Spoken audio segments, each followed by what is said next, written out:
damos la bienvenida a esta última actividad del segundo coloquio Literatura, Memoria e Infancia, la perspectiva infantil en la literatura. Hoy los recibimos muy emocionados porque vamos a conversar con un autor que queremos mucho, del que hemos leído sus obras y que nos ha proveído algo de sosiego en unos tiempos muy complejos. Ya les vamos a contar y ya le vamos a contar a Ricardo por qué. Yo creo que Ricardo es un autor que no necesita presentación, pero igual lo vamos a hacer, ¿no? Ricardo nació en Bogotá el 14 de agosto de 1975 y ya van a ver más adelante por qué es importante esa fecha. Estudió literatura en la Universidad Javeriana. Su tesis de grado, Todos los hombres del rey, documental sobre el relato de Paul Auster, fue elegida como una de las mejores del país en el año 1998. Entre 1999 y 2000 hizo un máster en cine en la Universidad Autónoma de Barcelona. Voy a mencionar, aquí aprovechando algunas de las reseñas que han hecho en sus publicaciones, algunas de las obras que ha escrito.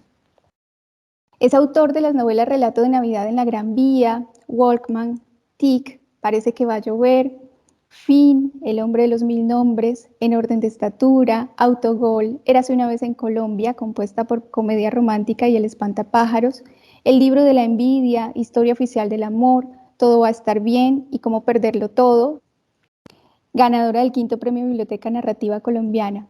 Su obra la complementan un libro de ensayos sobre ficción titulado Ficcionario, dos colecciones de relatos, dos poemarios, un par de libros sin género y una página de internet, www.ricardosilvaromero.com. Ricardo, además, digamos, después de esta reseña, o bueno, esta reseña hace parte del libro justamente Río Muerto, que se publicó el año pasado, y ahorita recién está la publicación de Zoológico Humano. Bueno, a Ricardo le leemos en la prensa, en sus cuentos, en su novela y en su poesía. Hemos visto sus entrevistas y las transmisiones de todo el montón de eventos que han tenido lugar en la virtualidad en este último tiempo.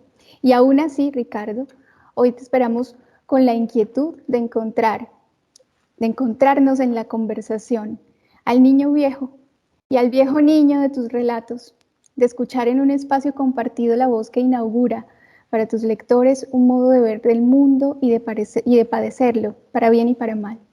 Porque la escritura de este hombre, como él mismo dice, gracias a Dios se dedicó a la ficción, como la buena literatura le permite a sus lectores ver el mundo como por primera vez, con extrañamiento, con ojos de recién llegado. Bienvenido, Ricardo, y muchas gracias de nuevo por aceptar la invitación a conversar con nosotros. No, Carol, pues muchas gracias más bien por esa bienvenida. Realmente me conmueve. Estoy aquí apagando todo para que no me vayan a llamar, pero me conmueve profundamente el tejido que hay en estas frases a partir de ideas sueltas. Sí, me siento muy bienvenido y muy feliz de estar con ustedes desde que hablamos. Tuve la intuición de que iba a ser una conversación muy feliz, entonces pues no puedo estar más cómodo en este lugar. Bueno, nos alegra muchísimo que así sea. Te contaba hace un momentico que este es un espacio que denominamos Café Literario, que nació hace como 2 años en la sala de la casa de Sandra Rojas, en donde nos encontramos ella, Cindy y yo a leer literatura. Y que en medio de toda la virtualidad se nos fue convirtiendo en un espacio de encuentro necesario, absolutamente necesario para leer, para escucharnos, para escuchar nuestras voces, ¿no? Para darle vida a la literatura con las voces de todos. Y parte, digamos, de lo que ha venido pasando con el café literario es que ha ido creciendo y muchas más voces se han ido sumando a eso. Una decisión deliberada que tomamos con Sandra durante este último paro y esta gran movilización social que tuvimos y que todavía sigue ocurriendo en Colombia, y fue la decisión de de leer algo que nos diera sosiego, ¿no? Algo serio, ¿no? Lo suficientemente grave para pensar la situación, pero que al mismo tiempo nos diera otra posibilidad, otro lenguaje. Y entonces dijimos, y tal vez porque necesitábamos repetírnoslo en ese momento, queremos leer Todo va a estar bien. Y propusimos la lectura de Todo va a estar bien durante 4 sesiones, en las que reímos, lloramos y nos conmovimos profundamente con la historia de Olguita Aldana y el psicólogo de perros. Y eso me da pie como para que comencemos un poco la conversación, porque Olguita es una adulta en miniatura, ¿no? Obviamente tiene sus expresiones de la niña, ¿no? Pero es una viejita en miniatura. Y lo mismo nos pasaba cuando leíamos ayer un fragmento donde empiezas a describir a Leopoldo,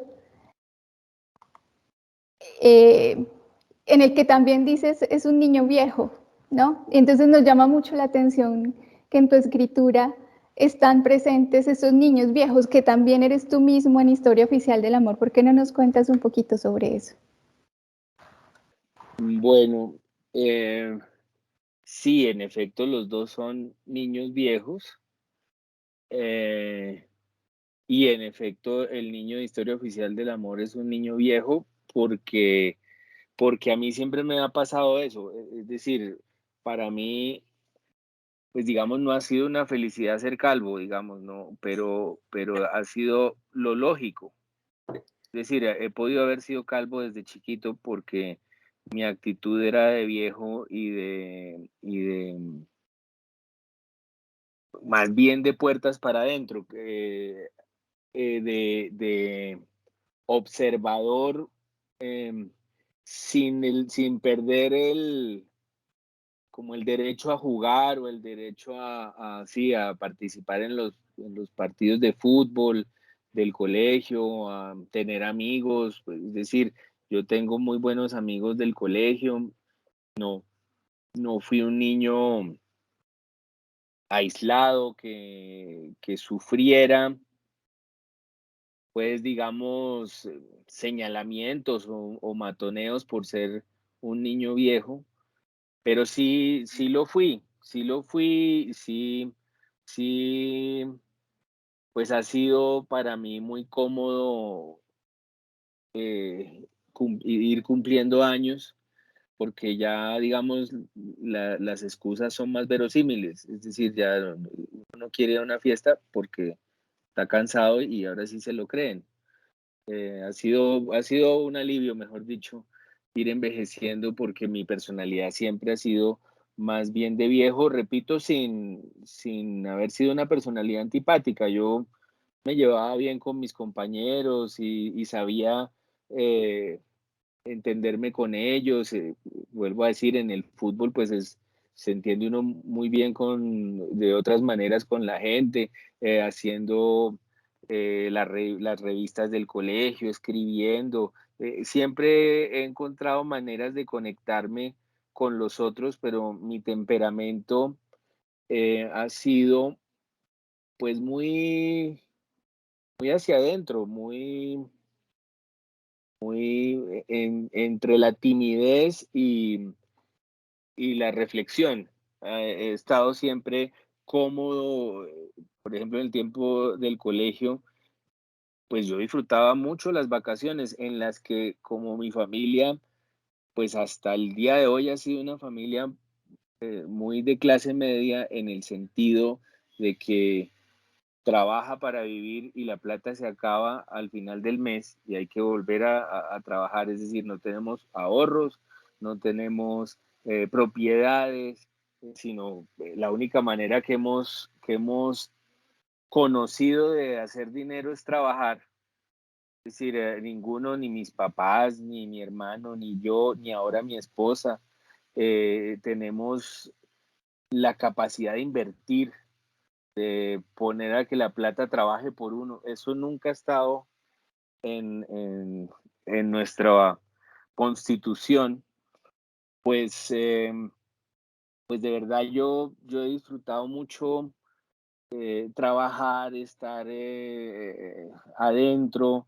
em, eh, en el tiempo del colegio decía, me gustaba mucho estar en vacaciones y decía lo de la clase media para decir que mis vacaciones no eran de viajes, es decir, yo vine a conocer los sitios que conocían mis compañeros ya muy adulto, pues, y disfrutaba las vacaciones porque estaba solo y podía ver películas y podía jugar. Si me llamaban los del edificio a jugar fútbol en un espacio que llamábamos la zona verde, que realmente era un potrero muy chiquito, pero yo cuando era niño lo veía enorme y alcanzaba para hacer partidos de fútbol muy buenos.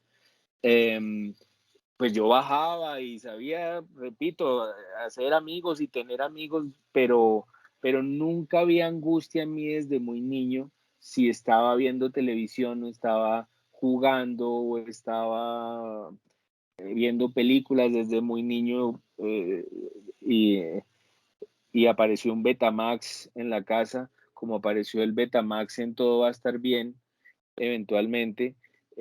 Pues empecé a grabar las películas de la televisión y luego a conseguirlas.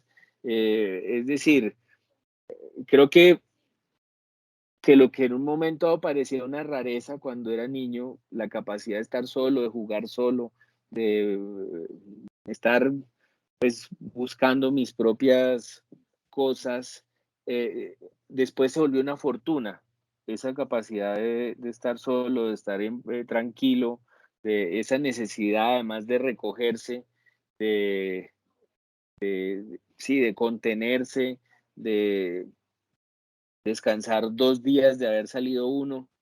Eso se volvió una fortuna porque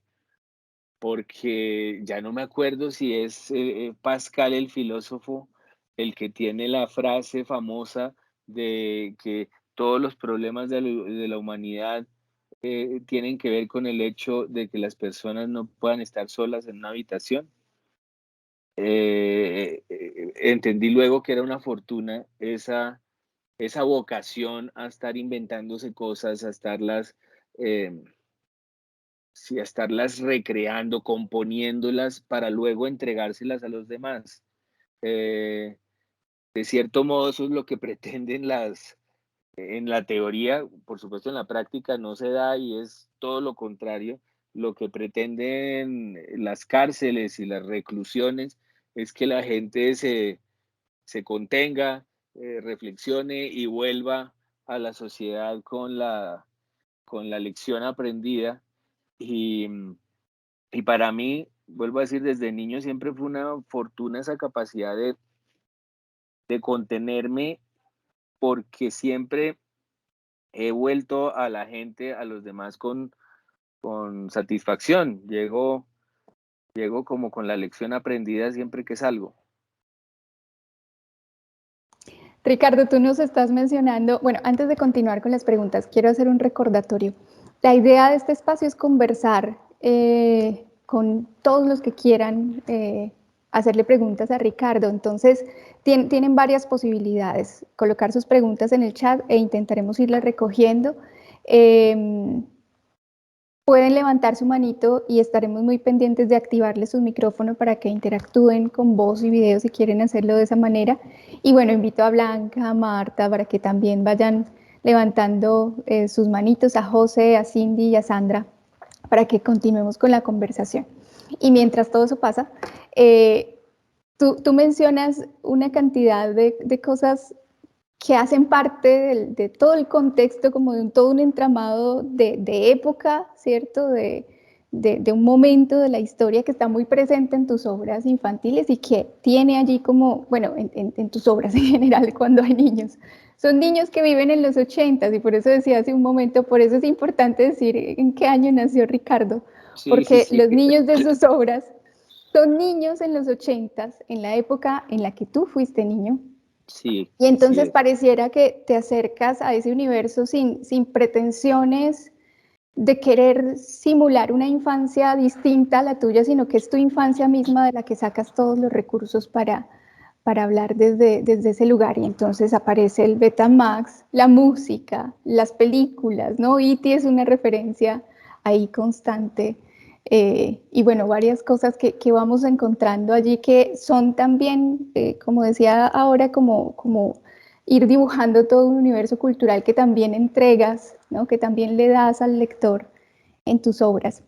¿Cómo es ese proceso, digamos, de recurrir a la propia infancia, ¿cierto? Para poder recrear ese universo infantil.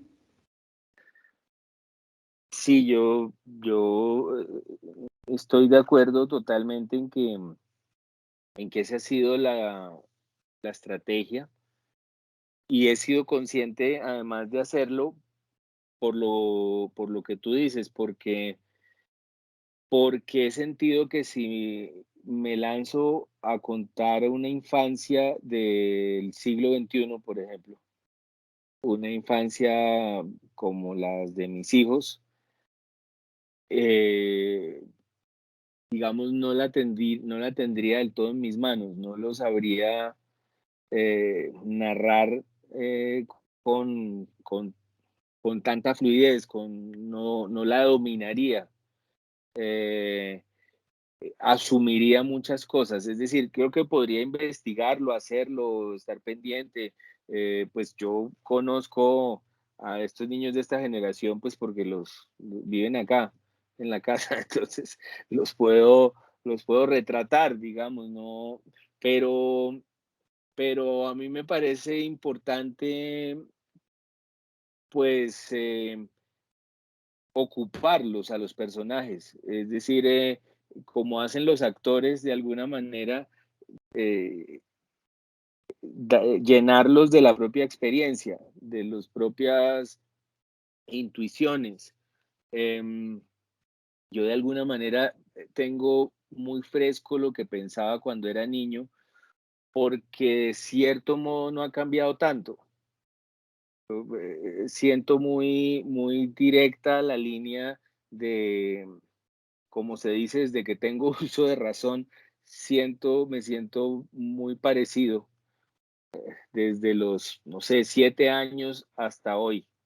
He tenido unos temores semejantes y unas intuiciones semejantes, em, y he oído un mundo parecido, he estado rodeado más o menos por personas parecidas. Sí, yo puedo conectar pronto con mis 7 años, mis 8 años, mis 9 años, los tengo muy frescos y entonces, pues suena un poco a pereza, quizás haya algo de eso también, pero, pero sí me siento mucho más seguro, mucho más cómodo si voy a escribir de un niño de 8 años o de una niña de 8 años, pues que sea una niña del año 83 o un niño de 7 años que sea un niño del año 82. De hecho, he pensado hacer una novela nueva de niños y me suena que sea en el año 84 para seguir avanzando en los años y para saber qué se está pensando en ese momento, que tiene similitudes a las épocas actuales.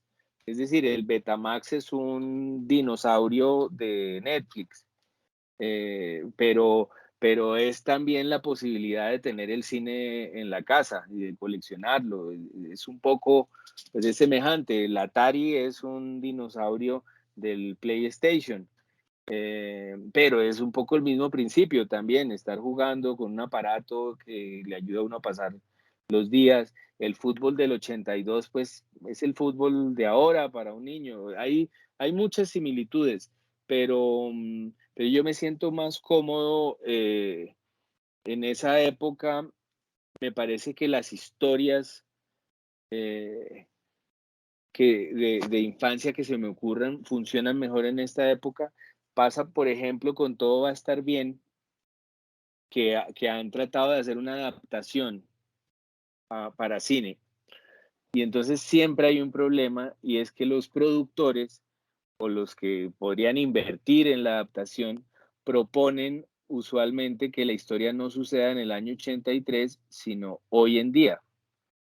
Y entonces de inmediato, si uno lo piensa detenidamente, empieza a fallar porque, porque hoy en día si un señor de 60 y una niña genio de 8 se van en una bicicleta tándem o desde Bogotá hasta Barichara, pues probablemente no lleguen ni siquiera a Lima, por la autopista, digamos.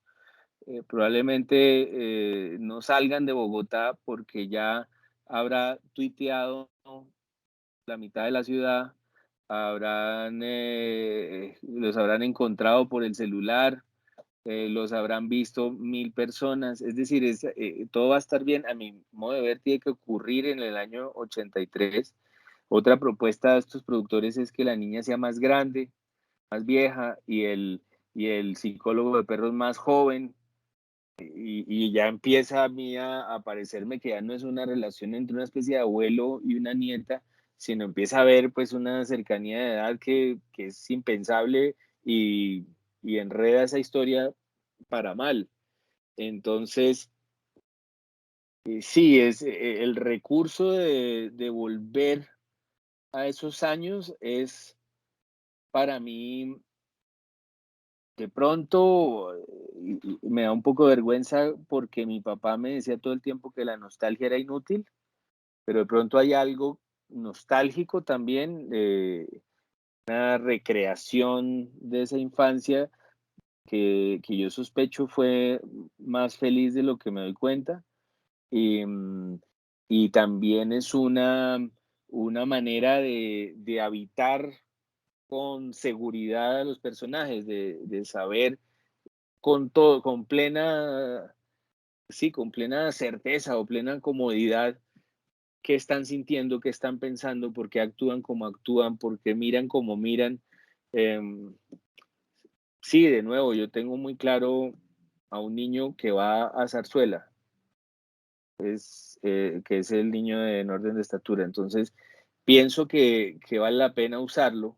Pienso no, que es algo que puede ser interesante además para los demás. Esa situación es algo que no es contado con frecuencia. Y sí, es tal cual un recurso porque sirve. Y claro que sirve. Y hemos disfrutado mucho de sus personajes, además porque vieras cuando estamos en los cafés literarios cómo empiezan a salir, pues como estamos con jóvenes, empiezan a salir las imágenes que buscan en internet para poder darle forma a eso que tú dices, ¿no? Para poder ponerle una imagen a esas palabras que están allí. Y eso ha sido un proceso bien bonito e interesante. Bueno, vamos con Blanca, que te tiene una pregunta. Perfecto, perfecto. Bien, buenas tardes Ricardo, muchas gracias por la presencia el día de hoy. Gracias a ustedes. Mi pregunta es en torno al niño de la historia oficial del amor. A mí me impresiona Sí, mucho ese niño cómo se angustia, ¿sí? sí, Y esa angustia como, o sea, casi que le hace la vida insoportable y es como si él estuviera absolutamente sensible a todo lo que pasa alrededor. Pero como si ese niño no lograra ampararse en su edad o en ser el menor para no sentirse tan mal, ¿sí? Por ejemplo, se describe allí cómo él se siente desconcertado cuando la mamá tiene un ascenso que va a ser un peligro para ella, ¿cierto? Políticamente podría estar como en la mira de los personajes malos de la política en el país y el niño deja de dormir, ¿sí? El niño como que se levanta en la noche, lee los periódicos, el niño también sufre mucho cuando no puede entrar al baño en esa escena ya en una fiesta donde los han invitado y él ha estado incómodo porque es el único que no encuentra con quién conversar. Entonces siempre lo siento angustiado, sin poder dormir, como en el cuerpo toda la expresión, pero al mismo tiempo aparecen unos rituales, ¿sí? Hay una tendencia, por ejemplo, la posibilidad de ir al tarot cuando ya está mayor a buscar respuestas, ¿sí? O una especie de mantras. Cada vez que algo anda mal, él empieza como a decir una oración religiosa, aparece allí todo, la letra muy pegada, etc.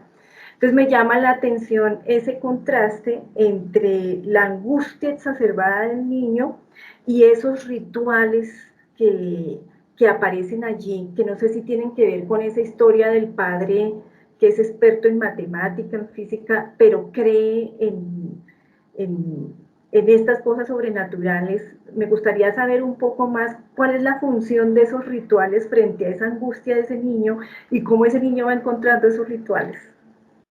Gracias. Perfecto. Pues Blanca, mil gracias por la pregunta. Lo primero que se me ocurre decir es que pues todo lo que está en Historia Oficial del Amor, incluida la infancia, es cierto. Lo que está en Historia Oficial del Amor, incluida la infancia, es cierto. El método es la ficción, es decir, la ficción como recreación de la realidad. Es decir, a veces se confunde ficción con mentira, pero realmente la ficción es un método para hacer comprensible la realidad. Es decir, hay una reconstrucción muy minuciosa en ese libro, a partir de fotos, de entrevistas, eh, sí, de recuerdos, de archivos de prensa. Hay mucho trabajo de investigación, pero a la larga lo que lo que hace verosímil esa realidad, esos hechos, eso sí fue así, pero lo que lo hace verosímil es la ficción, mejor dicho. Esto para decir que yo sí tuve temporadas de insomnio cuando era niño. Sí, era un niño que a los 7 años se leía los 2 periódicos antes que todos. Yo no sé por qué me lo permitían. Es decir, quiero decir, me dejaban leerlos primero. Tenía esa neurosis que tienen los lectores de periódicos, que es que les molesta recibirlos preleídos, porque ya están desbaratados, la gente no los sabe ajustar bien, los ponen en desorden. Bueno, los que leemos periódicos sabemos el drama que es recibir un periódico preleído. Y yo era así, desde los 7 años me sentaba, eso sí, en el piso, era lo que hacía de niño, y los leía. Y creo que para mí era necesario leerlos porque desde muy niño era muy político el clima del apartamento. Es decir, cuando yo tenía 1 año, asesinaron al hermano de mi mamá, que era un líder sindicalista muy visible, muy importante, en los años 60, 70, incluso 50, hay publicaciones de él, además muy interesantes sobre el estado de los trabajadores en Colombia, en general. Era un defensor del trabajador. Y entonces yo desde muy temprano sí sentí, bueno, mi papá fue alumno de la Nacional, profesor de la Nacional, fue director del Departamento de Física, también la Nacional, como todos sabemos, sobre todo desde los 60, 70, fue muy política. El clima fue muy político y él estaba allí. Los dos tuvieron alguna relación por algún lado diferente, además con Camilo Torres, que era el capellán de la Universidad Nacional cuando mi papá estaba allá. Eh, bueno, crecieron entre políticos y política. El papá de mi mamá fue un senador liberal costeño, muy muy vistoso también, muy sonado, muy hasta escandaloso en tiempos de la guerra bipartidista. Y, y entonces era muy fácil sentir que todo tenía que ver con la política. Cuando yo era niño era muy, muy claro. Eh, a esto habría que sumarle que mi mamá entró a trabajar al Ministerio del Trabajo de Turbay. Luego, después, primero trabajaba en el Palacio de Justicia, era una magistrada auxiliar. Luego pasó al Ministerio del Trabajo en Turbay, luego estuvo en el Ministerio de Comunicaciones en el gobierno de Betancur, eh, y luego en la Secretaría Jurídica en el gobierno de Barco, y siempre le hablaron, me acuerdo muy bien, le hablaban del papá y del hermano. Le iba bien en el Ministerio del Trabajo porque la gente recordaba al hermano sindicalista, o le hablaban del papá en el Ministerio de Comunicaciones porque allí ella era la secretaria general por el Partido Liberal. En el gobierno de Betancur todavía se repartían los puestos como en el Frente Nacional. Entonces, si la viceministra era conservadora, el secretario general tenía que ser liberal. Y entonces ella entraba como liberal porque el papá había sido liberal. En fin, esto estaba absolutamente claro en la casa.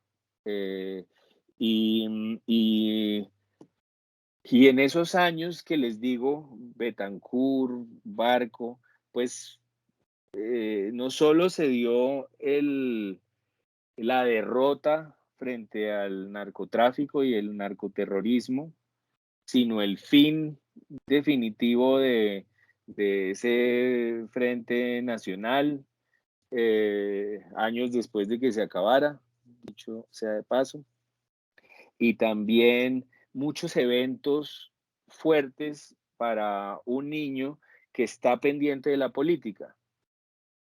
Por ejemplo, descubrir eh, la canasta de icopor en las que estaban las cosas de mi tío asesinado. Mi primo, el hijo de él, era una presencia constante en la casa. Estos primos se volvieron, pues, unos protegidos de mis papás, especialmente el mayor. Eh, luego, cuando sucedió lo del Palacio de Justicia, como mi mamá había sido, pues había trabajado allí, eh, yo me acuerdo de contestar el teléfono ese día porque llamaba un consejero de Estado que había sido muy amigo de este tío y el mentor de mi mamá en el Palacio. eh, Llamaba a decir, bueno, acaban de entrar unos guerrilleros, voy a ir a hablar con ellos a ver qué se puede resolver. Durante el Palacio de Justicia, los magistrados pensaban constantemente en que la toma de la embajada se había podido negociar años antes en el gobierno de Turbay. La toma del M-19 de la embajada había terminado en una negociación y no había habido pues mayor violencia. Y entonces me acuerdo de esa llamada diciéndole, pues cuéntele a su mamá que voy a ir a hablar con estos guerrilleros, y pues ya más tarde llamo. Eh, un hermano de mi mamá, Lisandro, era magistrado en el Palacio y murió adentro, pues fue asesinado adentro, y era un hermano que llamaba todos los domingos. Incluso me acuerdo mucho que dañaba el chinche, llamaba a la hora del chinche y pues se lo acababa con, pobre chinche, uno no, se lo perdía por culpa de las llamadas de Lisandro, que era pues un tipo amoroso, simpático, inteligente. Entonces, con esto no quiero decir que yo tenga traumas que sepa al respecto, sino que sí era muy claro que todo era político, que este era un país así como lo estoy pintando, pues eh, también era claro que, por ejemplo, en tiempos del Estatuto de Seguridad de Turbay, pues había muchos amigos de la familia que llegaban con cuentos de pues haber estado, nosotros vivíamos en la 100 con séptima, desde la ventana se veía la escuela de caballería y estos amigos llegaban a decir que en la escuela de caballería estaban torturando personas. Entonces uno miraba por esa ventana y decía, bueno, esto está muy cerca. Y el doctor Humberto Mora está dentro del palacio y Lisandro murió adentro. Y después mi mamá era la secretaria jurídica y ese gobierno de Barco pues era eso fue muy brutal, todo lo que pasó allí, mataron todos estos candidatos, pues la cuestión de la UP, creció el paramilitarismo, las guerrillas se desmadraron a pesar de que hubo muchas negociaciones y desmovilizaciones, finalmente el M-19 terminó desmovilizándose allí, pero yo tenía todo esto claro a esa edad, que es hasta los 15. Ese gobierno se acabó cuando yo tenía 15 años. Y yo nunca me sentí por fuera de la conversación, nunca me hablaron mis papás, entre ellos estos temas, siempre lo hablaron con nosotros. em, y entonces yo me imagino que eso lo pone a uno en un estado de alerta muy particular. Yo sí me acuerdo que después de la toma del Palacio de Justicia y cuando yo empezaba a dormir, me daba la impresión de ver que entraba gente por el pasillo. Sí, claro, esto se me fue pasando, pero era muy cercano, quiero decir, todos esos eventos que no eran para mí solo las noticias, sino algo muy, muy cercano a la casa. Entonces, eh, yo me imagino que aparte de ser una persona muy sensible desde niño, muy incluso vulnerable, muy tímido, todo esto que hemos hablado, ese retrato de un niño viejo, yo creo que es justo. Eh, pues aparte de eso, estaba más enterado de la cuenta de las cosas. Y entonces, sí tuve ese periodo de insomnio que no lo relaciono con cosas políticas, sino con pura sensibilidad. Em, sí tuve, sí se creó, por ejemplo, en esa familia una unión muy particular que es así como es muy colombiana, porque nos ha tocado sustituir al Estado por las familias, eh, pues también era muy particular porque éramos solo 4 y no teníamos tanta relación con tíos ni con primos, salvo este caso que les decía, este primo mayor. Em, entonces, estábamos muy unidos como si estuviéramos escapando de algo. Luego me vi yo una película del año 88 que en inglés se llama Running on Empty, y no me gusta decir los títulos en inglés, pero es que el título en español de esta película es Buscados por el FBI, que es muy injusto con Running on Empty. Y es la historia de una familia de 4, también dos hijos hombres y 2 papás que van escapando como de pueblo en pueblo porque los están persiguiendo a los papás. Y yo sí sentí un poco eso. Yo creo que esa película a mí me afecta mucho porque siento que estábamos muy siempre los 4. Jugábamos juegos para 4. Sí había una sensación de vulnerabilidad, fragilidad, amenaza, que era que yo me imagino que lo debe a uno modificar y, y lo debe a uno empujar, como decías tú, Blanca, en la pregunta, a ciertos modos de terapia, de alivio, ante tanta tensión, tanta angustia, que a mí me parece real. Es decir, en un momento dado en el apartamento nuestro, pues había situaciones como hay un carro abajo del edificio que no se ha movido en 6 horas, ¿qué tal que sea una bomba? Llegaban pues amenazas, anónimos. Había en un momento dado, hay un teléfono que como ustedes saben tienen los funcionarios cercanos al presidente, que se llama el teléfono Falcon. Es un teléfono que el presidente levanta, la bocina, yo no sé cómo será ahora, porque estamos hablando del año 86, levanta la bocina y contesta el funcionario al otro lado, directo, y sí, ese teléfono estaba ahí, entonces sonaba y era aterrador. Me acuerdo que íbamos pues a un centro comercial o a cualquier cosa un fin de semana cuando se podía, porque mi mamá poco podía hacer esas cosas, y sonaba algún teléfono en el centro comercial y ella creía que era el Falcon. O sea, era una cosa muy nerviosa todo el tiempo. Y yo creo que sí lo empuja a uno a buscar alivios y a buscar terapias, y a mí me parece que la terapia más efectiva es la escritura. Eh, Ayer tuve una conversación con una terapeuta y que creía mucho, que cree mucho en eso, y me pareció interesante oírselo. Y yo creo que pronto para mí fue muy útil escribir y fue muy útil pintar y jugar más de la cuenta. Y, y fue muy útil ver cómo mi papá, como tú decías, pues que era un profesor de física, además muy bueno para las matemáticas, muy científico, siempre estaba haciendo pequeños experimentos como de científico loco y era muy interesante de ver, y al mismo tiempo era un maestro. Pues él realmente fue un maestro durante 60 años, un maestro de física. eh,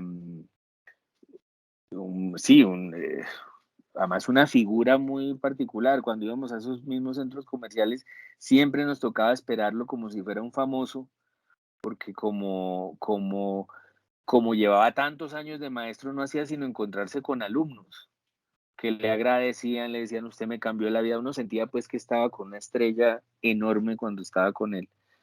Eh, y era muy conmovedor, pues una persona que solo fue maestro realmente, y creyó muy firmemente en eso. Y era muy conmovedor verlo leer el tarot, porque él no sentía que fuera sobrenatural, que allí no hubiera nada sobrenatural. Él sentía que era parte de las fuerzas del universo, que había algo allí que funcionaba incluso desde la materia, pues no sentía contradicción ni se lo cuestionaba. Y era bien interesante verlo leer.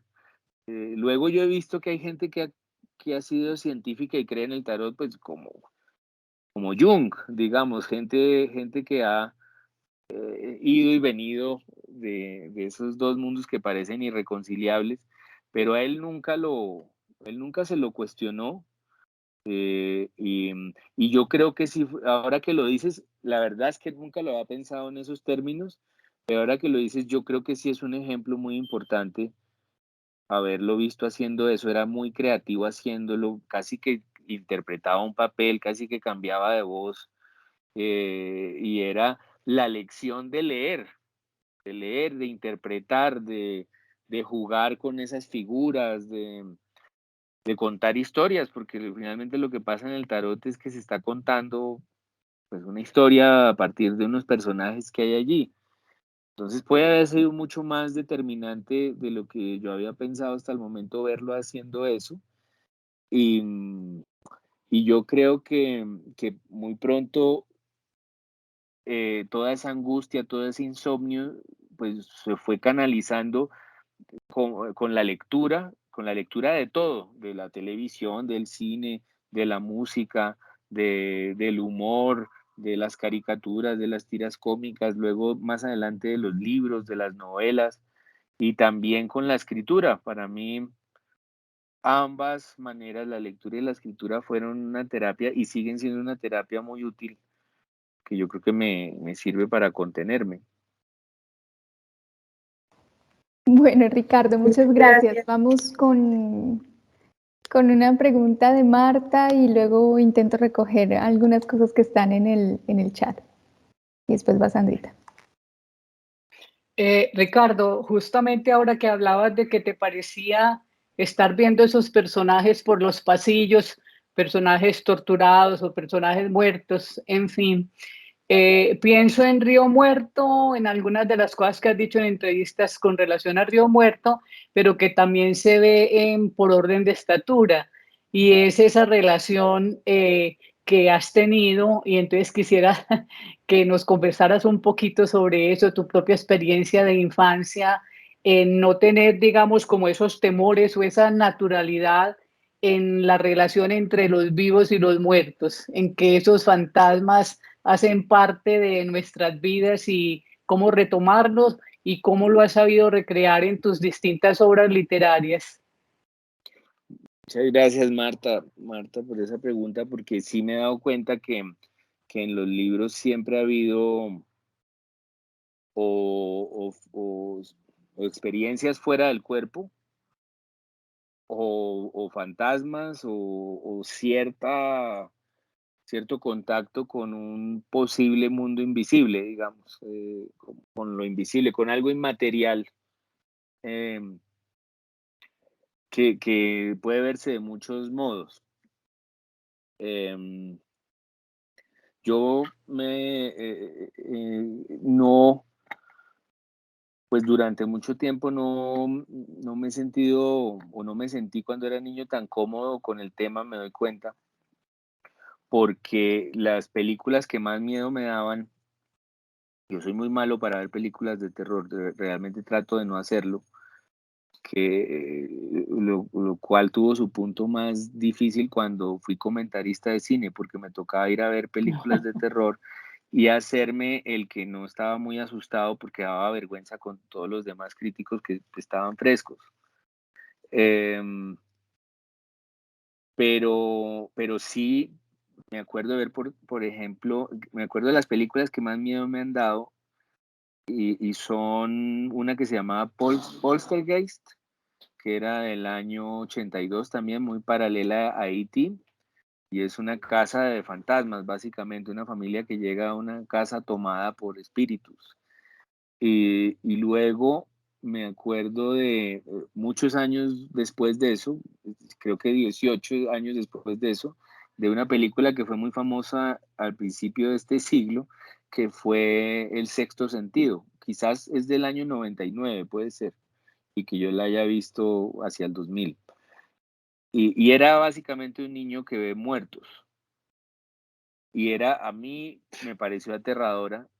Debo decir también que la vi en España, o sea, doblada en español de España, y cualquier película de terror es doblemente aterradora en español de España.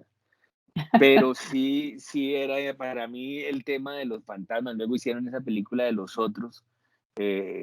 Me producía mucho miedo. Yo creo que es porque considero seriamente la posibilidad de que existan.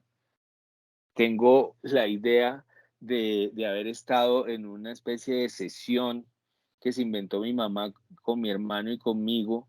Mi papá estaba de viaje y mi hermano empezó a molestar con que le habían hablado en el colegio. Mi hermano pues siempre ha tenido siempre 4 años más que yo, y entonces es como el que lleva el liderazgo. Y entonces decidió que los amigos le estaban hablando de lo Ouija, de las tablas para llamar a los muertos. Y entonces decidió que iba a jugar a eso. Entonces mi mamá le siguió el juego y yo tendría que hablar con ellos dos, tendríamos que llamarlos aquí en directo, pero yo tengo el recuerdo de que nos pusimos a jugar eso, a tratar de conectarnos, yo no sé con qué espíritu, y eso se movió y fue aterrador y ahí se acabó el juego. Era como un cenicero que estábamos usando para comunicarnos, y tengo la idea de que, mejor dicho, yo siempre he creído en todo y los fantasmas no me parecen nada descabellados. Em, de nuevo puede ser una herencia de haber visto a un físico leyendo el tarot, pero he considerado igual de válido la investigación sobre lo invisible que la investigación sobre la materia, sobre lo material, sobre el cerebro.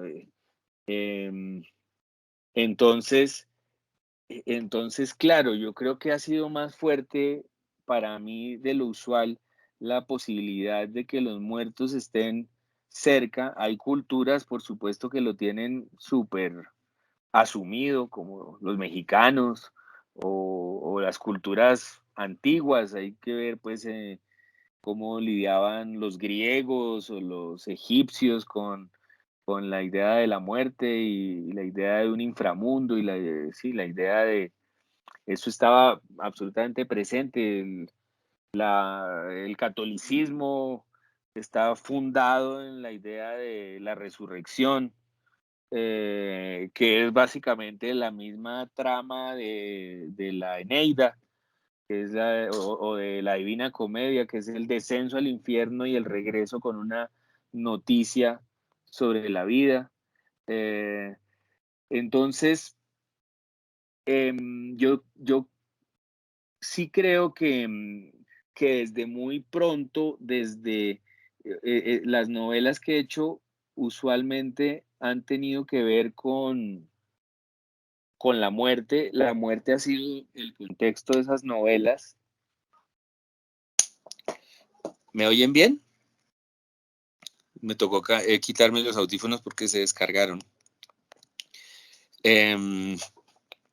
Sí ha sido el contexto de la muerte de esas historias, ha sido la trasescena de esas historias, y por eso en una un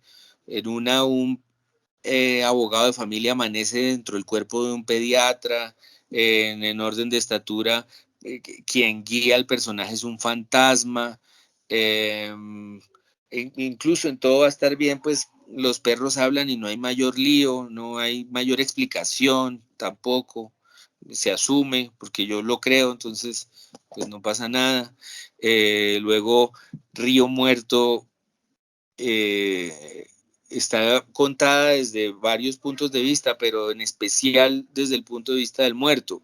Realmente es un hombre que baja al infierno y regresa con una noticia que es la noticia de hay que salir de este pueblo si queremos seguir con vida. También hay una novela que escribí que se llama Fin. Es la historia de un físico, justamente, un profesor de física, que no está seguro de si está muerto y está tratando de confirmarlo. Y bueno, pues Zoológico Humano, que es la que acabo de sacar, es la historia de 8 personajes que van a la muerte y regresan en épocas diferentes. Cada uno pertenece pues a una cultura y a un momento del mundo, pero todos van a la muerte, regresan. Y no estoy dañando la historia, porque está dicho desde el principio, eso es lo que pasa en esa historia. Digamos, lo que queda por saber es qué información encuentra cada uno en la muerte y qué vienen a hacer con esa información, si les sirve o no les sirve. Y está basada en muchos testimonios recogidos sobre todo por científicos. Debo decir que me siento como en una terapia porque estoy descubriendo ciertas cosas, como, como por ejemplo que no es muy diferente esto de unos científicos recogiendo testimonios de gente que va al más allá que un físico leyendo el tarot. Y no es muy, y no es casualidad quizás que el libro que me inspiró Zoológico Humano lo haya encontrado yo en la biblioteca de mi papá, que todavía está en el apartamento en donde vive mi mamá. Encontré ese libro, un libro que se llama Life After Life, o sea, la vida después de la vida, sino que él lo tenía en inglés, un librito que yo no sé si me tocaría buscarlo, pero por ahí atrás está.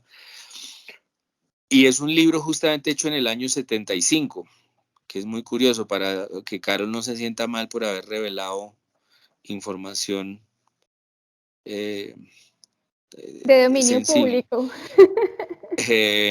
No, yo creo que nada de eso es coincidencia. En ese libro, hecho por un científico, pues hay una cantidad de testimonios, es una recreación de la historia de la muerte en la humanidad desde Platón. En la República de Platón hay un testimonio de un soldado que muere, viaja al infierno y regresa, y es un testimonio. Entonces yo creo que, pues que el tema siempre ha estado allí. Yo repito, yo creo que me aterraban y me aterran las películas de fantasmas porque considero seriamente esa posibilidad. Creo que soy muy sensible a todo eso. No tengo ningún don, afortunadamente. No siento nada extraño, todo lo que yo veo lo veo normal, soy incapaz de leer un tarot, soy sensible a esa posibilidad básicamente, y creo que eso está contado en todas las novelas de alguna manera. Bueno, y pareciera que ahí te reconciliaras con esos fantasmas ya no tan terroríficos, ¿no? Porque Leopoldo no se asusta ni siquiera ante la idea del fantasma, sino porque sabe que el fantasma representa la posibilidad de que su abuela haya muerto, ¿no? Sí, en las novelas pasa más tranquilamente, es un hecho, se da como un hecho, pero pues en la realidad donde yo vea un fantasma diciéndome qué hacer, pues yo no sé, yo no creo que sea capaz. Ricardo, el tiempo ha sido implacable con nosotros. Tú nos habías dicho que ibas a poder hasta las 5. Ahí todavía tenemos unas preguntas en el chat, unas manitos levantadas. Entonces, antes de continuar deliberadamente, quiero pedirte permiso para que continuemos. Sí, Si mira, puedes. propongámonos responder esas preguntas, por lo que empezamos tarde, de hecho nos demoramos mucho, y respondámoslas y listo. Listo, bueno, entonces Ángela Carolina, que hace parte de nuestro semillero de investigación, dice, en esta idea de los niños viejos, pareciera que el lugar de la infancia está muy cercana al de la vejez. Dos puntos que se cruzan, pero que genéricamente se conciben como polos opuestos. ¿Podría un anciano vivir en el lugar de la infancia y un niño habitar el mundo de los viejos? ¿Será que estos dos momentos de la vida, en vez de ser etapas que se dejan atrás, son más bien modos de habitar el mundo sin importar la edad? ¿Qué opinas? ¿Qué opina Ricardo? Dice Ángela. Me parece una sospecha importante. Yo no sé si es por trabajar tanto con personajes, con la construcción de los personajes, que las preguntas también han ido por ese lado. Yo no sé si las he terminado de responder bien. Yo creo que por trabajar tanto en la construcción de personajes, uno va descubriendo que todo el mundo que todo el mundo está fingiendo no ser un niño. Creo que es muy interesante ver historias en las que uno ve el lado de los padres y el lado de los hijos, el punto de vista de los hijos y el punto de vista de los padres. Usualmente lo que pasa en ese tipo de historias es que se descubre que los padres no tienen las cosas más claras que los hijos. Todo el mundo está realmente fuera de base y fuera de lugar y no sabe qué hay que hacer.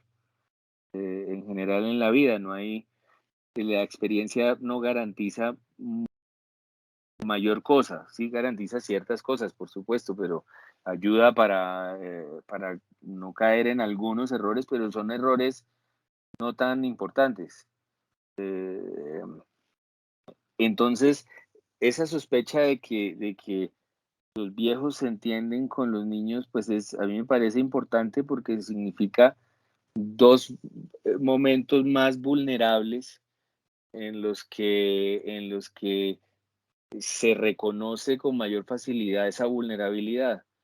Eh, Mientras tanto, nadie es solidario con los cuarentones y los cincuentones, no se ganan ninguna gloria, todo el mundo quiere a los niños y a los viejos, pero en la mitad, sí, no tiene ninguna gloria ser una persona de 46, nadie lo agradece, nadie ve la lucha, nadie ve el esfuerzo por servirles a los protagonistas, que son los niños y los viejos.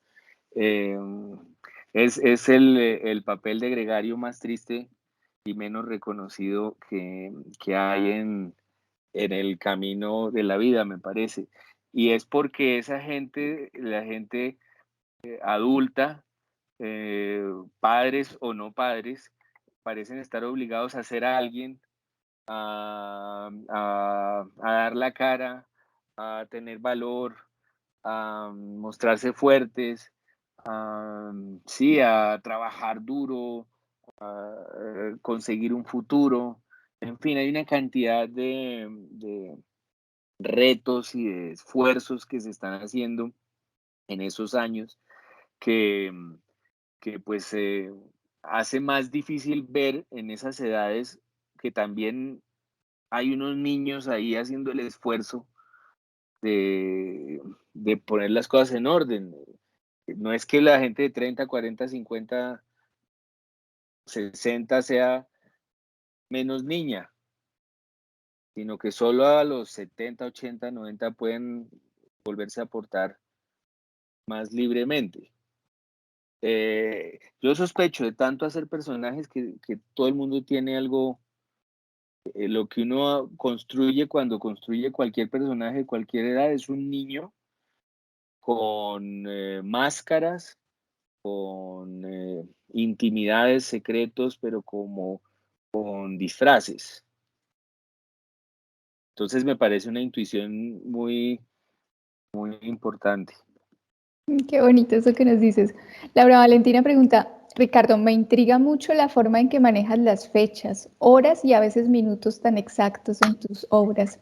¿Por qué entregarnos momentos tan específicos? ¿Cuál es tu ritual al pensar en ese intervalo de tiempo que logra mantenernos intactos en él? Dice Valentina. Pues, Valentina, muchas gracias también. Yo sí también me he dado cuenta, creo que pasa sobre todo desde una novela que se llama Parece que va a llover, que es una novela que escribí en el 2002 y salió en el 2005, como 3 años después. Y es ya en esa novela, como es una novela que pasa en un solo día, a mí me pareció muy importante ir casi como a manera de crónica, especificando las horas, lo que traen las horas, el aspecto de cada hora, la situación de cada hora.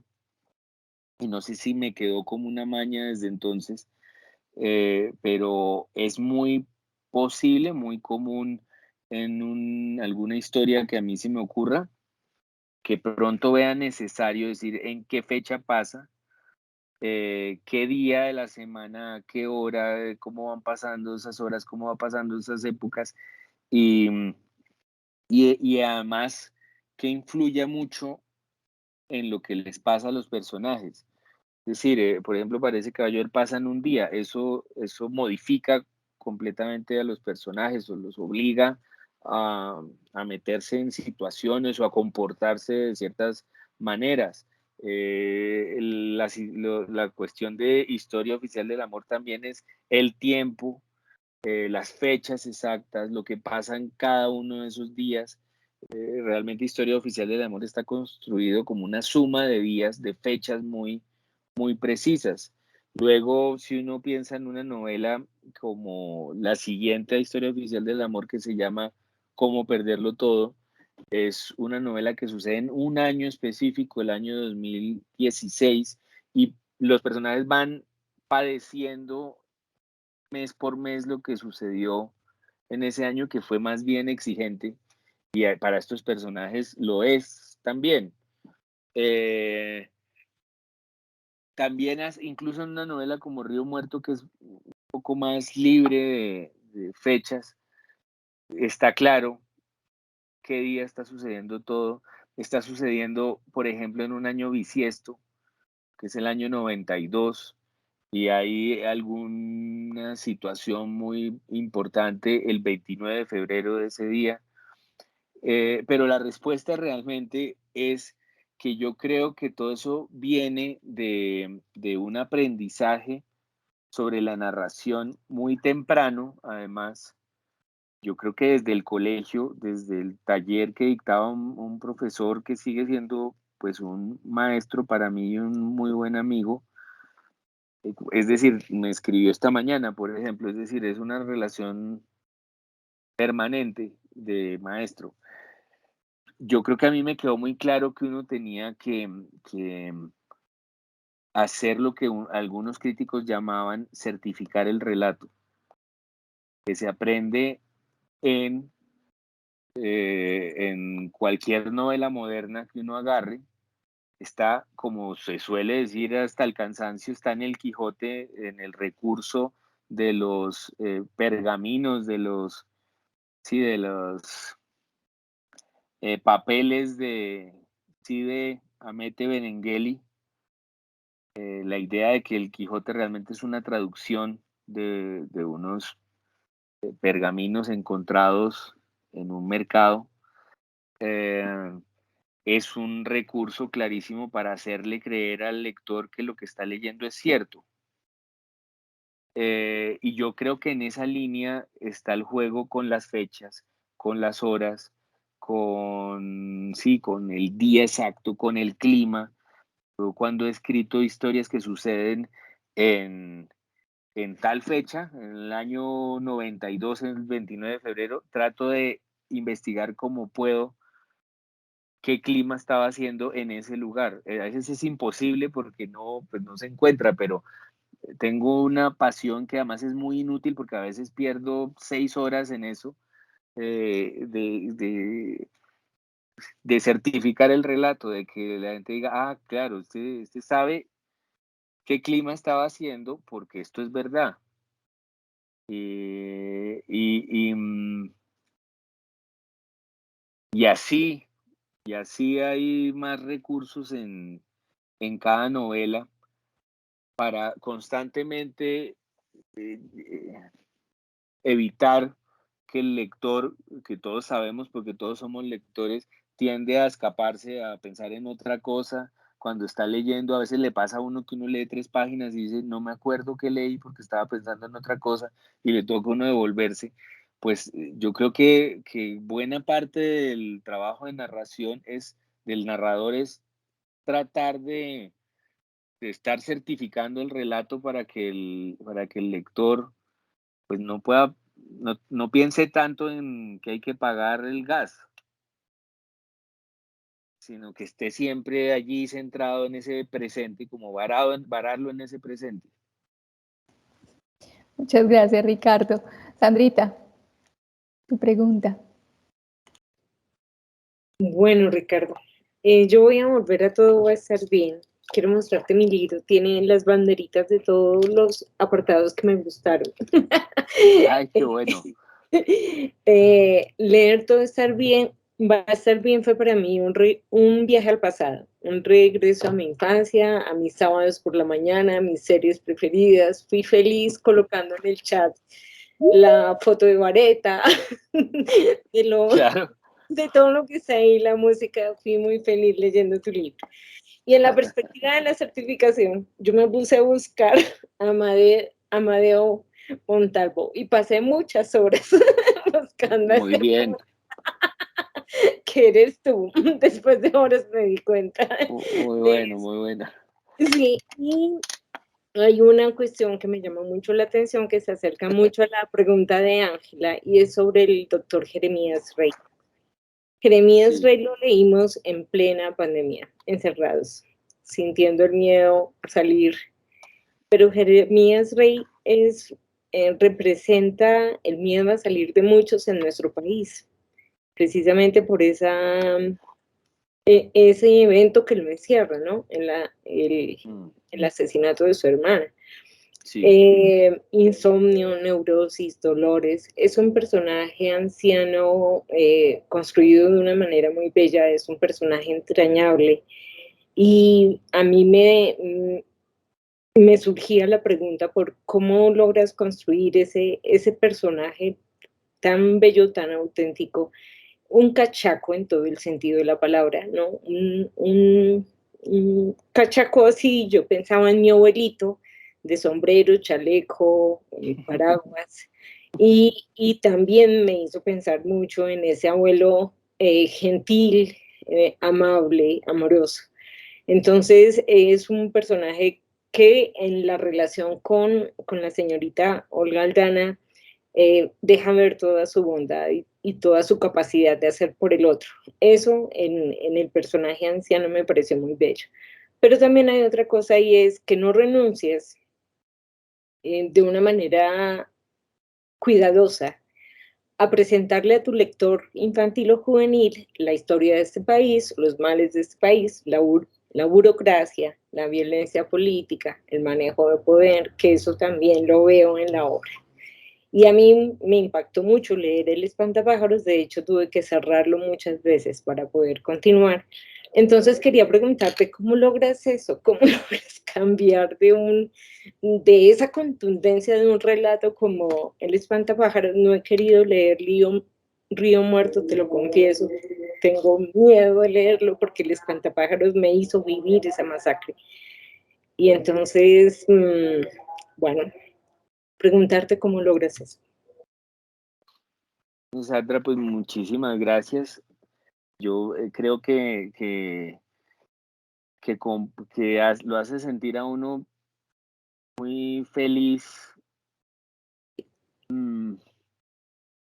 o me confirma a mí la idea de que la gracia de escribir es el contacto con los lectores y sobre todo en la medida en que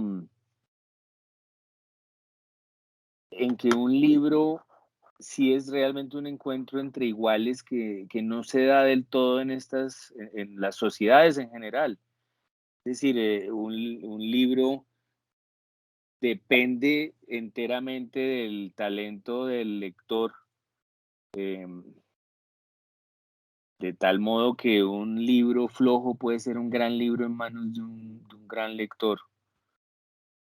Y viceversa, pues un libro muy bueno puede ser un libro inútil en manos de un lector mezquino.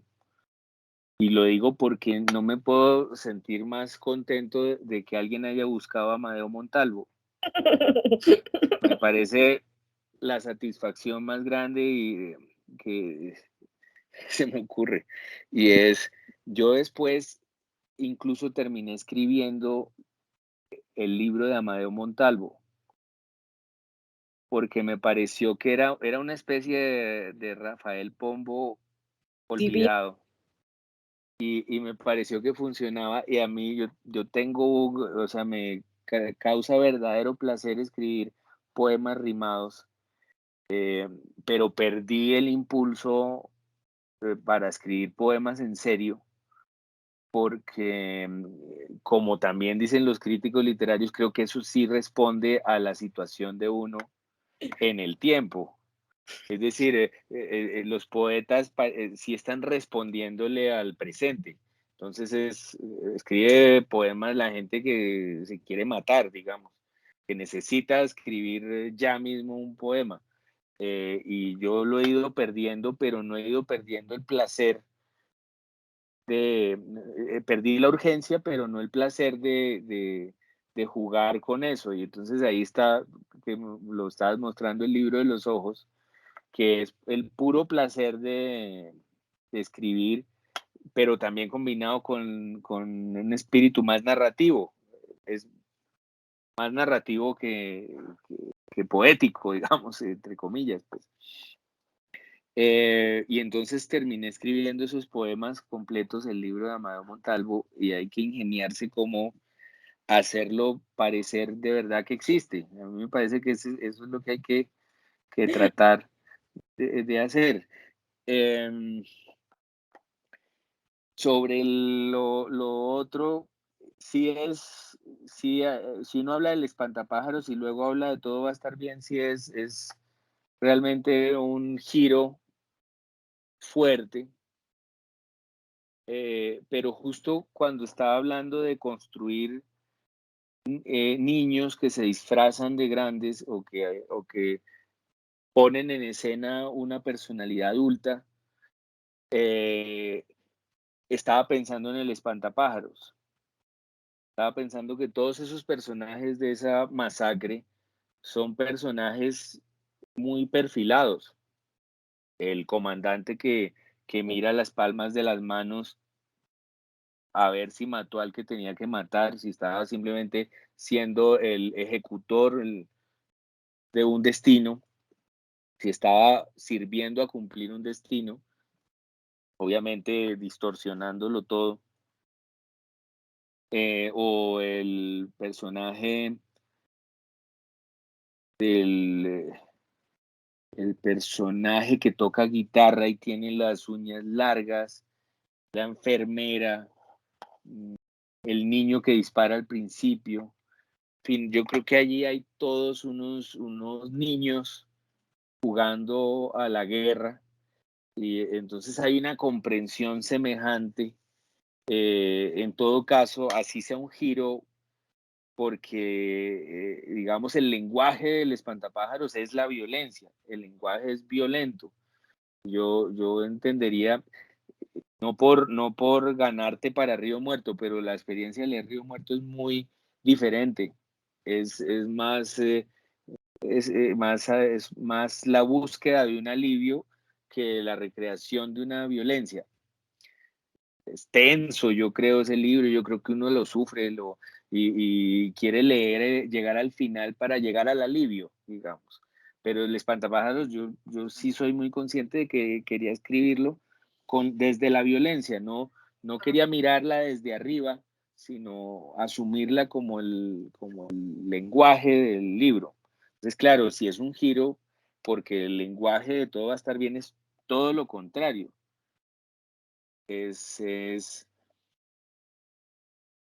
por supuesto, como tú decías, no elude el país, ni su realidad, ni es condescendiente con jóvenes ni con niños. De hecho, está escrito por un viejo, con palabras de viejo, y un viejo no cualquiera, un viejo cachaco, de verdad, con palabras cachacas que no está tratando de escribirles a los niños que ven Nickelodeon, digamos, y que tienen y que empiezan a hablar como en Miami.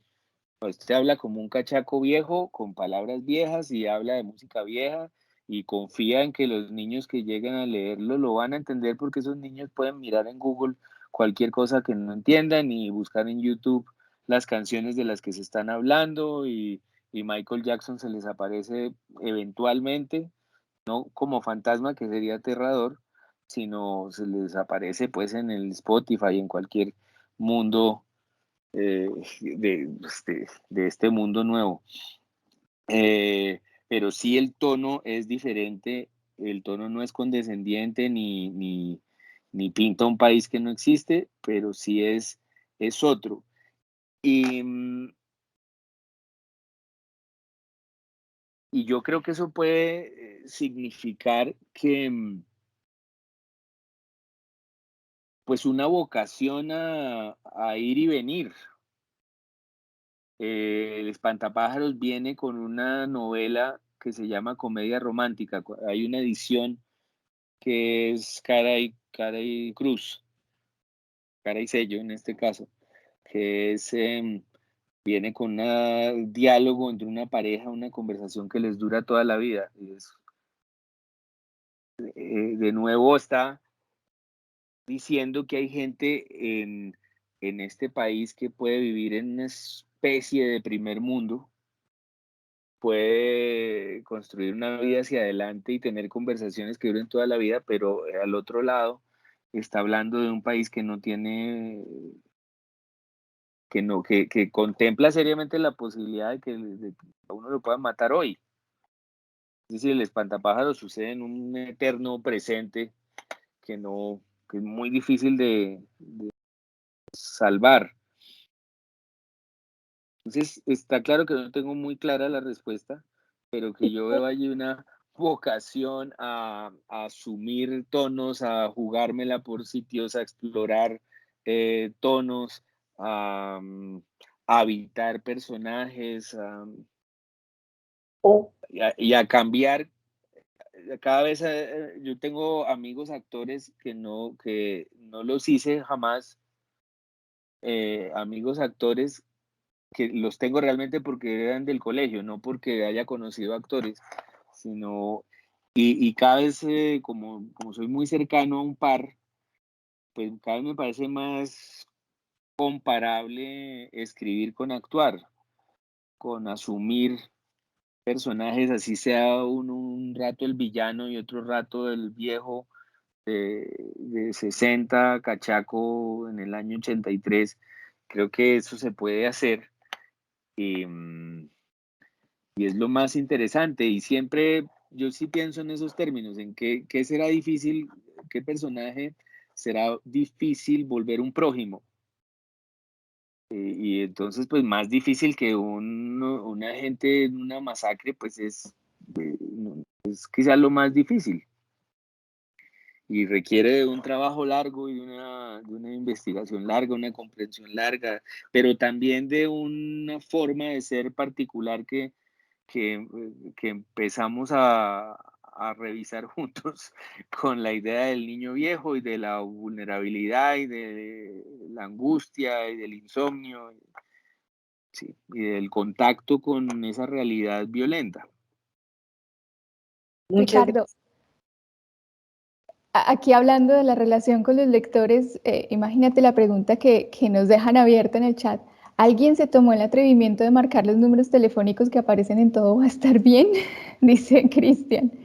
Y una experiencia que cuenta Blanca con su hija que escuchó la lectura del libro. Dice, ay, yo tengo que contarle a nuestro invitado que mi hija de 14 años escuchó y leyó Todo va a estar bien en nuestro café literario. Fue tal el impacto de su obra que pidió de regalo de 15 años hacer el mismo recorrido que hizo el doctor Jeremías y Olguita en la búsqueda de su perro. Muy seguramente no va a ser en bicicleta, pero tiene trazado el recorrido con mapa y libro en mano. Tiene una fan adolescente que le está escuchando admirada y que comparte con usted el terror por las películas de miedo. Un fuerte abrazo. No, pues qué maravilla. Eso sí, yo creo que no sobra marcar los teléfonos.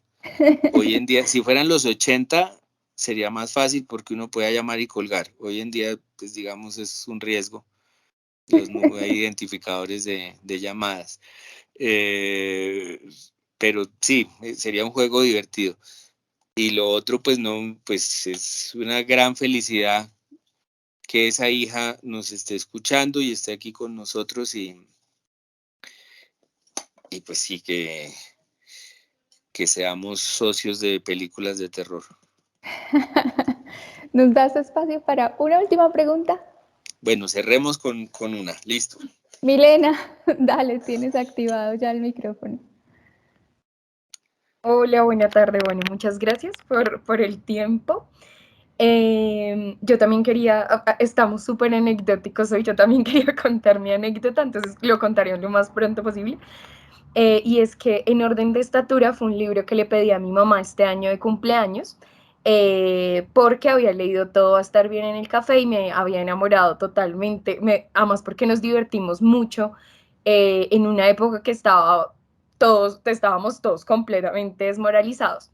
Llegó a mí como regalo de cumpleaños y justo lo terminé de leer el día que recordaba a mi abuela que había fallecido hacía 9 años. Entonces, cuando lo terminé de leer, fue como esta suerte de coincidencia maravillosa.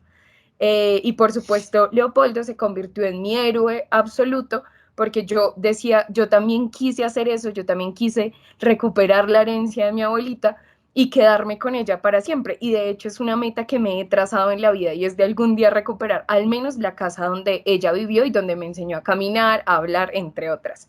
Entonces me parece increíble y además porque tengo un estudiante en donde trabajo que yo lo veo y digo, sí, Leopoldo tiene cara, es este niño, porque además camina con las manos en los bolsillos y tiene un gesto súper particular, entonces ahí está Leopoldo en la vida real también. Luego está Julia, que también me parece una niña increíble, que lo acompaña en todo, que lo entiende, que lo comprende. Y con relación a este libro, que además lo disfruté un montón, tengo dos preguntas. Y uno es, ¿qué detona una familia de odontólogos con la historia tan particular que tienen ellos y con las particularidades que tienen cada uno en su familia? Y la búsqueda de devolver una herencia. Creo que es un tema que yo no había leído en otros libros y por eso me impactó tanto. Yo decía como, yo también quisiera escribir sobre recuperar la herencia de mi abuela. Y la segunda es, ¿te tocó una maestra de matemáticas como la del viejito? ¿O de dónde sale una maestra tan particular como la bruja que entraba por la ventana al salón y que un día se estrella con la ventana y chao nariz? Que también me pareció muy particular esa maestra. Ahora que tú nos cuentas pues tu historia como con tu padre, maestro de física y demás, dije, le habrá tocado una maestra así. Una maestra de pelo anaranjado como este. Zuleni, muchas gracias. Me parece muy conmovedora esa lectura y que haya llegado en ese momento, me parece pues la mayor fortuna para ambas partes. Yo sí tuve una profesora de pelo anaranjado que era realmente aterradora, y era de matemáticas, era mucho más buena gente que esta, hay que decirlo. Por supuesto no entraba por la ventana, pero sí, lo castigaba a uno, a cargar naranjas. No entiendo muy bien por qué ella como que le compraba las naranjas a un profesor que le traía bultos y el castigo era llevárselas al carro y como uno tenía 7 años, 8 años, pues era cargar cosas muy pesadas. Hoy en día estaría demandada seguro, pero en ese momento era más bien usual y uno cargaba las naranjas. Y la anterior pregunta se me está olvidando un poco.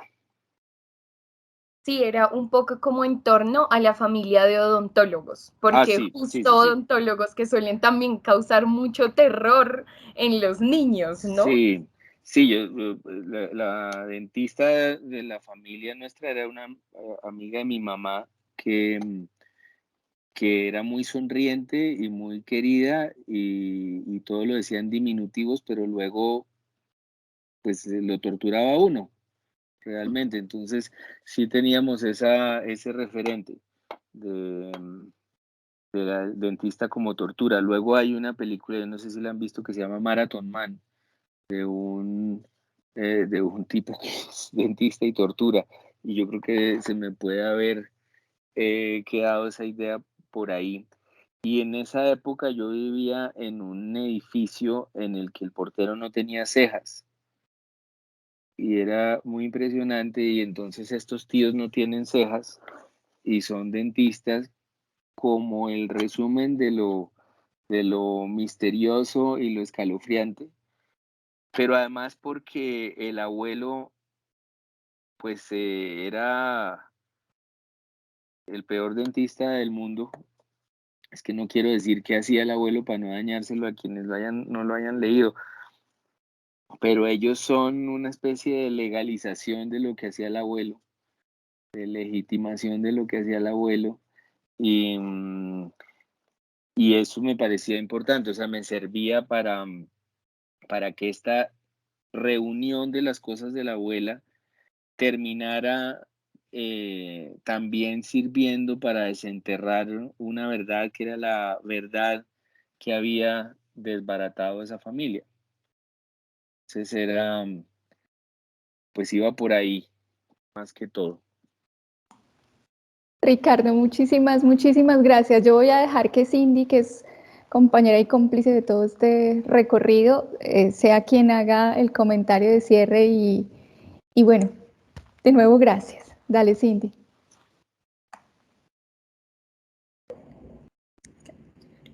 Ya. Bueno, Ricardo, yo te quiero decir, la verdad para nosotros era todo un reto y toda una alegría poder tenerte acá. Yo quiero contarte que gracias a la profe Carol, y ella te contaba, gracias a Marta, llegamos a tus obras.